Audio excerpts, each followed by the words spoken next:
de su materia de ontología jurídica. Estamos en la unidad los honorarios profesionales. Los honorarios profesionales básicamente son el legítimo derecho que tiene una persona a una compensación económica por los servicios prestados. Lo que cual quiere decir que los honorarios profesionales no solamente son para el abogado, sino es que para cualquier persona que realice un servicio debe tener entonces una contraprestación económica, una compensación económica. Sin embargo, si somos participantes, vamos a ver la etimología de los honorarios profesionales, y esto viene del francés honoraries, que es también voz culta tomada del latín jurídico honorarium, honorarie, que en Victu Trivio y Ulpiano ya significaba derecho de las diferentes profesiones liberales. Estimados participantes, vuelvo y les repito, estos honorarios profesionales los reciben no solamente los abogados, sino que todos por su contraprestación de servicio. Los médicos, cuando hacen una consulta privada, tienen una contraprestación. Estos honorarios profesionales no suelen ser algo que podamos disponer nosotros mismos como profesionales, de cierta manera o completamente. Existen también unas normas que regulan estos derechos que tenemos como abogados a percibir honorarios, además de que cuando nos inscribimos al colegio de abogados, por ejemplo, existe un tabulador del cual pues nosotros nos podemos guiar de cierta manera. ¿Y por qué guiar? Bueno, estimados participantes, porque en la forma que yo hago un poder y las diferencias no es las mismas que puede tener otro abogado. Entonces no se puede establecer, por ejemplo, que un poder vale $100 siempre, porque por lo menos si la persona es de Rubio y yo debo trasladarme hasta el municipio Junín y debo volver del municipio Junín, entonces ya ahí se incrementa un poco la tarifa, estimados participantes. No es lo mismo que yo haga un poder en la ciudad de San Cristóbal a que yo haga un poder en el municipio Junín, donde debo trasladar, donde debo gastar gasolina, donde debo gastar más tiempo que haciéndolo acá en San Cristóbal. Eso es un ejemplo, un caso hipotético. Obviamente pues la persona, si está en Junín, debería buscar entonces un abogado que se encuentre allá en Junín para que le salga más económico el trámite, por ejemplo. Sin embargo, como les venía diciendo, estimados participantes, hay normas que regulan el derecho que tienen los abogados o cualquier profesional o persona a percibir honorarios profesionales. Lo referente a la regulación de los honorarios profesionales de los abogados es abordado por primera vez en Venezuela con la Ley de Abogados y Procuradores de 1863 y luego con la Ley de Abogados y Procuradores de 1919. Posteriormente, con la Ley de Montepío de los Abogados del 3 de junio de 1942, la Ley de Abogados del 25 de junio de 1957 y finalmente con la Ley de Abogados actual. Y bueno, ¿qué dice esas leyes? Bueno, el artículo 22 de la Ley de Abogados reza, palabras más, palabras menos, que el ejercicio de la profesión da derecho a percibir honorarios por los trabajos judiciales y extrajudiciales que se realizan, salvo en los casos previstos en dicha ley, ¿no? Estimados participantes. Cuando existe inconformidad entre el abogado y su cliente en cuanto al monto de los honorarios por servicios profesionales extrajudiciales, la controversia se resolverá por vía de un juicio breve y por ante un tribunal competente por la cuantía. La parte demandada podrá acogerse al derecho de retasa en el acto de constitución de la demanda. Y es allí donde nació la actividad número 3 de este primer trimestre, donde ustedes debían ubicar una sentencia, deberían investigar una sentencia donde exista un conflicto, una controversia por el servicio de profesional en cuanto a los honorarios, ¿no? No he empezado a revisar, espero hacerlo esta semana para ver qué tal nos fue con esta actividad sumativa número 3. Es importante también traer a colación que la reclamación que surja en juicios contenciosos acerca del derecho a cobrar honorarios por parte del abogado será sustanciada y decidida conforme a lo establecido en el 607 del Código de Procedimiento Civil y la relación de incidencia, si sugiere, no excederá de 10 audiencias. Ok, estimados participantes, continuando, tenemos unos principios importantísimos que ustedes como futuros abogados de la República Bolivariana de Venezuela y del convenio UDEFA con el IESI deben estipular a la hora de realizar el cobro de honorarios cuando ya se hayan certificado totalmente. Los principios: tenemos el libre circulación entre el abogado y su cliente, sin límites algunos, pues no existen tarifas oficiales para el cobro de honorarios. Así lo encontramos previsto en lo que es el artículo 19 del reglamento de la ley de abogados, que nos habla o nos narra que la retribución económica de los abogados se fijará en concepto de honorarios. Los colegios de abogados podrán únicamente adoptar tarifas de orientación de carácter mínimo o máximo para conocimiento de los colegiados. Es lo que les explicaba al principio, estimados participantes. Existe en un colegio de abogados un tabulario que uno puede utilizar como guía para realizar el cobro de honorarios, pero es que los casos no todos son iguales. Cuando yo voy a registrar una casa, que ya he registrado varias, por ejemplo, no todo el tiempo el procedimiento es el mismo. En una hay cosas más que hacer, en otra hay cosas menos que hacer. Por ejemplo, una diferencia, no sé si la he estipulado en alguna de las clases pasadas, cuando yo voy a realizar una compra-venta de una casa y es una señora mayor de 80 años, el sistema me pide que esta persona venga con, vamos a llamarlo un récipe, ¿sí?, por parte de un psicólogo, donde me diga que la persona está apta para poder vender su casa, cosa que no ocurre cuando yo quiera vender, por ejemplo, mi casa, porque yo soy joven, ¿sí? Pero en ese caso específico, esa es una de las condiciones. ¿Eso que acarrea? Bueno, más tiempo que el abogado debe realizar esa función, decirle a la clienta, bueno, usted debe dirigirse ante un consultorio de un psicólogo para que pues nos dé su observación pericial, la cual debe estar incluida dentro de los requisitos. Ojo, normalmente esto no es una normativa legal, pero en aras de cuidarse las espaldas, por lo menos lo que es el registro inmobiliario de San Cristóbal lo realiza. Entonces es diferente cada una de las cosas que nosotros vamos a realizar. Entonces, si por ejemplo por registrar una casa tú cobras $80, pero alrededor del tiempo tú estás viendo que hay algunas trabas, que hay algunas cosas, que había que hacer otras cosas, puedes cobrar más, por ejemplo, ¿sí?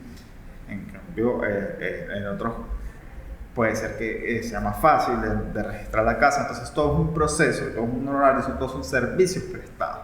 Y es muy importante, estimados participantes, que en esa libre circulación entre el abogado y el cliente se le hable de la forma más clara y precisa a nuestros clientes, pues para evitar los problemas a fin, evitarnos que caigan en conflictos y se vea mal puesto nuestro nombre. El artículo 40 del Código de Ética Profesional del Abogado es importantísimo en el cobro de honorarios, porque nos habla de la importancia del servicio, de la cuantía del servicio, del éxito obtenido y la importancia del caso. Entonces ahí es donde vamos a ver, ¿sí? A utilizar nuestra lógica jurídica. Si es un caso muy importante, podemos cobrar más. Si obtenemos éxito dentro del caso, estimados participantes, no es lo mismo cobrar por registrar un título ante un registro que salvar a una persona para que salga en libertad. También el cobro de los honorarios se puede ver por la novedad o dificultad de los problemas jurídicos discutidos, ¿sí? Pensamos que es un caso que es difícil, es un caso que reviste bastante carácter jurídico o problemas dentro de él. Entonces nosotros tenemos que basarnos en cada una de esas pericias para poder cobrar nuestro honorario profesional. También la posibilidad de que el abogado pueda ser impedido de patrocinar otros asuntos o que pueda verse obligado a estar en desacuerdo con otros representados, defendidos o terceros, que pasa? Si yo me enfoco en este caso, va a haber la probabilidad de que yo ya no pueda hacer otros casos, ¿sí? Tengo que ser exclusivamente a este caso, por lo cual eso me va a restar a mis ingresos y debo forjarlos en este caso específico para yo no salir perjudicado. Por ejemplo, hay que visualizar si ese caso va a ser eventual, si va a ser un caso fijo, si va a ser un caso permanente, para poder yo también entonces ver qué puedo en ese momento cobrar. También apela al artículo 40, que es el que estamos discutiendo en ese momento, a la sevicia del abogado, si es buen abogado, si se pone la mano en el corazón, si no, ya que la situación económica del patrocinado se va a tomar en cuenta, ya que la pobreza obliga a cobrar menores o ningún, inclusive nos habla del artículo, de honorarios. Entonces hay que a veces apelar a nuestro buen corazón como abogado, no todo el tiempo, no en todos los casos, pero hay que también recordar que la mayoría de nosotros como abogados somos servidores de las personas, y aunque tenemos necesidades básicas, pues también habrá algún momento donde hay que colocarse la mano en el corazón. La verdad, yo ya lo he experimentado, hay personas que de verdad son de extrema pobreza y pues siempre necesitan pues la ayuda de un abogado, y hay mucha humildad. Recuerdo al profesor Henry Flores, en una clase en sociología jurídica, nos indicó que él a veces había hecho algunos casos agrarios y los clientes le pagaban con bultos de alimentos, de verduras. Entonces, es gratificante, ¿no? Él decía bueno, que aunque no les pudo cobrar en el momento,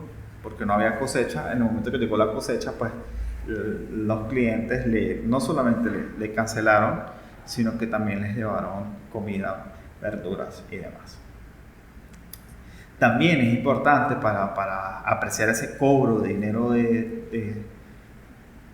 del abogado como profesional del derecho a su cliente, la responsabilidad que se deriva en esa relación con el asunto, esa responsabilidad que voy a tener, eso que voy a dejar de hacer, el grado de participación del abogado en el estudio, en el planteamiento y el desarrollo del asunto, el lugar de presentación de los servicios, o sea, si ha incurrido o no fuera el domicilio del abogado. El caso hipotético que les dije hace un momento. Vamos a colocar otro caso. Bueno, me llama un cliente que tengo que trasladarme hasta Caracas para defenderlo. Entonces, allí vemos que se debe incrementar esa cuantía, se debe incrementar ese cobro honorarios. ¿Por qué? Porque hay un traslado de un estado hacia la capital, donde hay que pagar servicios, donde hay que pagar transporte, donde hay que pagar alimentación, donde hay que pagar hospedaje y otras series que nos suscitará más fácil realizar ese caso aquí en la ciudad de San Cristóbal, para los que residen aquí en San Cristóbal o los que residen en cada uno de sus municipios, ¿no? Entonces ese traslado hace que el cobro pues sea más, porque no es lo mismo que en el tabulario nos diga que por la patria potestad, en una controversia esta, se cobra $500 y tú lo hagas en San Cristóbal y te ganes los $500 y te tengas que trasladar a Caracas, y entonces resulta que gastaste $20 porque tuviste que pagar transporte, porque tuviste que pagar alimentación, porque tuviste que pagar hospedaje, y el resultado ha sido de que lo que te queda son $20 en el bolsillo. Entonces no, en ese caso el artículo 40 nos dice el lugar de la prestación de servicios, o sea, si se incurrió o no fuera del lugar de domicilio del abogado, es demasiado importante para poder establecer el cobro de honorarios por parte del abogado. El tiempo, como ya se lo dije, es fundamental. A veces como abogados no prevemos el tiempo de ese cobro porque muchas veces pensamos, y me ha pasado, bueno, los tiempos son estos, los tiempos son aquellos, pero vivimos en Venezuela, un contexto del cual nadie escapa, y pues lamentablemente a veces no es así, y el tiempo se alarga, y cuando tú le quieres cobrar un poco más al cliente, porque ya estás perdiendo ya esas ganancias se consumieron y hay que seguir trabajando, a veces el cliente no lo entiende. Por eso esa estipulación cliente-abogado es muy importante, estimados participantes. Y en la actualidad es importante decirle al cliente que pueden suceder cosas donde el cobro se va a aumentar. En cualquier momento en que lo estime conveniente, el abogado puede estimar e intimar ejecutivamente el cobro de sus honorarios. ¿Esto qué es lo que quiere decir, estimados participantes? El abogado puede perfectamente ejercer el legítimo derecho de estimar o intimar ejecutivamente el cobro de sus honorarios. No tendría plazo para ello, simplemente cuando se considere oportuno exigir al cliente la cancelación de los mismos. Ese principio está consagrado en el artículo 167 del Código de Procedimiento Civil. Ahora bien, la excepción es si el profesional del derecho pactó con su cliente un contrato por el cual haya fijado el pago de los honorarios a una condición o plazo. Todo ello de conformidad a lo establecido en el artículo 43 del Código Profesional del Abogado. Este establece que el abogado deberá celebrar con su patrocinado un contrato por escrito en el cual se especificará todas las condiciones de los servicios y todo lo relativo al pago de honorarios y gastos que será firmado por ambas partes, conservando cada un ejemplar del mismo. Esto es muy importante. Lo mejor que podemos hacer, dependiendo del caso, es fijar un contrato, ¿sí? Porque así nos cuidamos en salud. Sin embargo, y con la condición actual de Venezuela,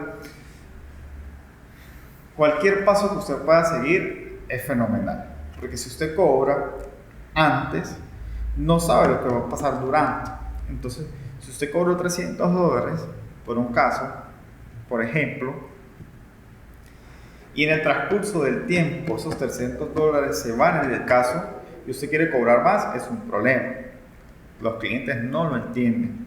Entonces, si usted cobra por pasos, es lo que estamos haciendo en la actualidad, estimados participantes. Les tiro ese datico ahí. Lo mejor es que usted hizo esto, usted cobró. Usted hizo esto o va a hacer esto, usted cobró. Usted va a hacer esto, usted va cobrando. Porque si nosotros, aunque tenemos libre plazo para estimar nuestros honorarios, si cobramos antes nos podemos ver perjudicados. Si cobramos después, muchas veces también nos podemos ver perjudicados. Entonces hay que tener en cuenta ese artículo 167 que nos dice que en cualquier momento, y el artículo 43 que vamos a establecer un contrato. Sin embargo, yo entiendo que para establecer este contrato pues debe ser un caso de mayor envergadura. Otro principio es el caso de no haberse pactado honorarios. El abogado deberá estimularlo, pero al cliente le corresponde el derecho de retasa o de objeción a lo estimado por considerarlo excesivo según el procedimiento previsto en la ley. Esos son en los casos en que el abogado pues no pactó en un principio y luego se ve excesivo para el cliente.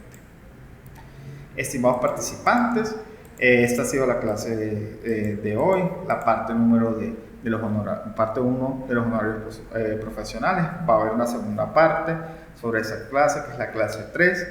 Espero que hayan podido realizar de la mejor manera, hayan investigado una sentencia, la hayan desprendido de la mejor manera para que pues puedan seguir realizando cada una de sus actividades sumativas. Perdón. En el caso de la actividad sumativa número 2, que era la película Filadelfia, espero que de verdad la hayan podido visualizar. Es una película muy buena. En algunos casos, primero no cumplieron con las disposiciones de forma. Deben entender que si se plantea que la disposición de forma es tal y tú no la cumples o la cumples a medias, esa nota va a disminuir. Además que muchos de ustedes no calcularon los principios deontológicos.